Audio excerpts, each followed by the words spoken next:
I'm your secondary school science teacher, and today I won't be answering a particular question, but we will be talking about something very important. As always, I will have resources linked in the description, and I highly encourage you to read them as well as doing your own research from peer-reviewed, factual, reliable sources so that you can come to evidence-backed conclusions and have the best understanding possible. Draconian laws and legislations that limit the right to bodily autonomy are a huge problem all over the world.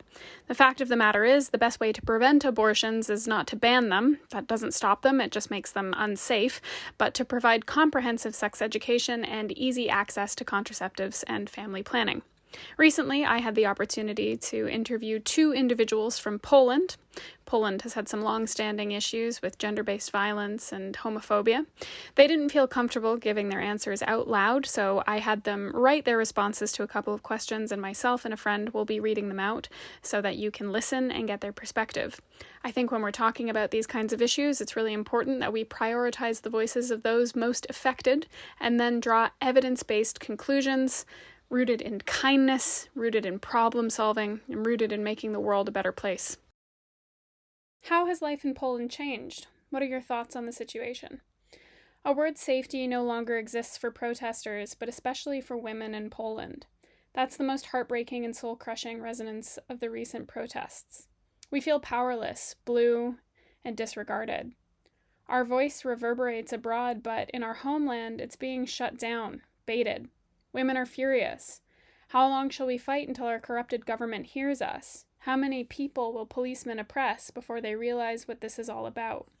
Life in Poland has never been ideal in terms of women's rights, but the past few years, with the current right-wing, conservative president and government, it's gotten way worse.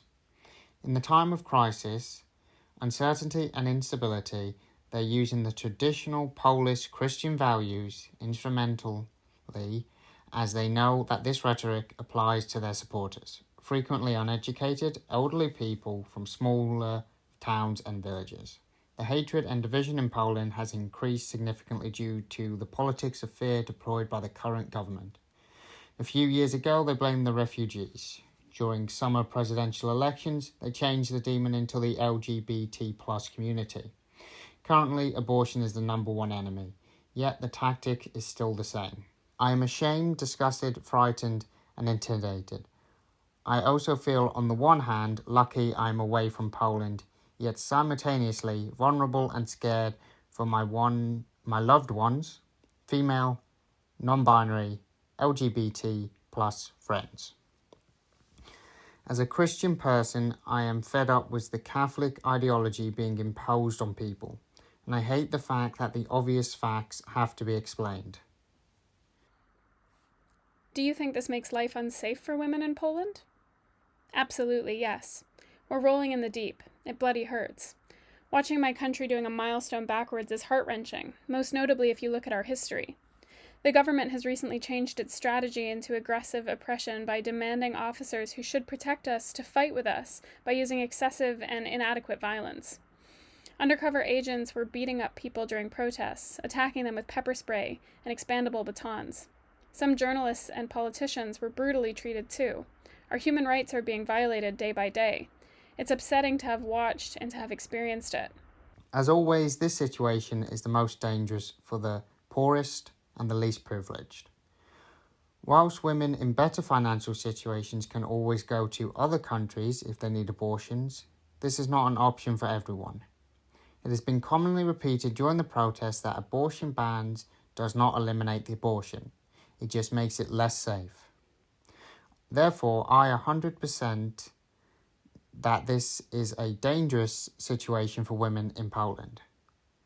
Moreover, abortion ban reinforces slut-shaming, women-blaming, victim-blaming, patriarchy, and rape culture. What should men be doing to support? Stand up for women, protect them, defend them, cherish them, be proud of them. Sometimes the only thing you can do is to support, and that is enough, whether it's physically or mentally. A lot of men were joining women at the protests, and I consider it an amazing act of bravery. When you can't tell what's going to happen during protest and you still go out on the streets, that means you care. I salute men that are not afraid of fighting for women. Even if you're unable to participate in the protests, you can express yourself and your opinion on social media. Educate yourself and others, and make some simple actions like sharing or passing information further. Men should have no say in terms of control of women's bodies. Full stop. They should support women, though, particularly in the protests, and educate each other. In the culture of male homosocial solidarity, sometimes when a lesson comes from other men, they find it more credible. So they should spread the news and teach each other to know their privileges. What do you think of protests? That's our weapon and our way of saying we want our fundamental rights back. The abortion ban took away our right to choose, and I cannot accept it. Our government made us leave our houses in the middle of a pandemic. How could they do this to us? People are suffering because of COVID-19, being locked down for so long, and our government decided to rule an abortion ban at the top of that when conducting a democratic debate was seriously impeded by the restrictions in force. Furthermore, it does not take into account women's rights, such as their inherent and inalienable dignity guaranteed in the Polish constitution, and violates international conventions on the prohibition of torture and human rights. Protests are the only way of merging our voices together to force a constitutional tribunal to entirely discard a ruling. I am amazed and touched that the whole country felt motivated to take actions. The photos from the protests made me really proud that everyone became so involved. It is not some left-wing cause anymore. It is a fight for freedom, and people from different sides of political spectrums have participated in the protest because they felt that the government crossed the line. What is a bit worrying, on the other hand though, is the fact that the protests became some kind of trend, and many people taking part in them saw more like a protest fashion week rather than an actual fight for a cause. However, the more the merrier, because the effect is spectacular. I myself, moreover, don't feel that qualified to judge the protest because it's unfair to do it from the distance where I am away. So the general thing I want to say is that I'm extremely proud and supportive of all the protesters back home. How can other countries help? It is time other countries and the European Union increased political pressure on Poland and demand European human rights standards. Many politicians have already showed their support in our fight by saying out loud that they strongly oppose this unprecedented attack on women's rights and freedom in Poland. European Parliament adopted a resolution on abortion rights in Poland 4 days ago, but it is still unknown how our government will respond to that since resolutions are non-binding. I expect the EU and EU Parliament to take serious steps against Poland, so the government feels threatened. However, on the other hand, it worries me that it might push them to leave the EU at the end of the day. There's a big backlash against EU amongst our government supporters already, and leaving EU would be disastrous for us. Other countries should also openly and overtly shame this government, but I'm not sure if this will bring any result. It didn't in the case of the LGBT war. If you could say anything right now, what would it be? Be persistent and resilient. Fight even if you can't see when this is going to end. We all get tired at times, and that's okay. A glimmer of hope is all we have for now, but we have to continue our struggle for freedom. It is not over yet. Revolution is a woman.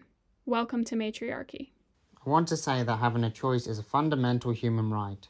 Therefore, these protests are not only for women, but also for all human beings.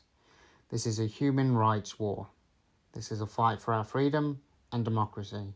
Once again, I want to repeat that I am extremely proud of my brave friends and everyone else protesting, yet simultaneously extremely worried for their safety.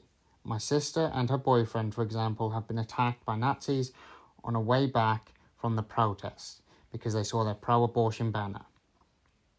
Every day when my friends were going out for the protest, my heart was pounding because I was fearful for their safety. I was frantically checking the news, contacting them to see if they're okay. The mixture of vulnerability and pride is a weird feeling that accompanies me on a daily basis. To all the brave people protesting in Poland, you are the best. You are making history.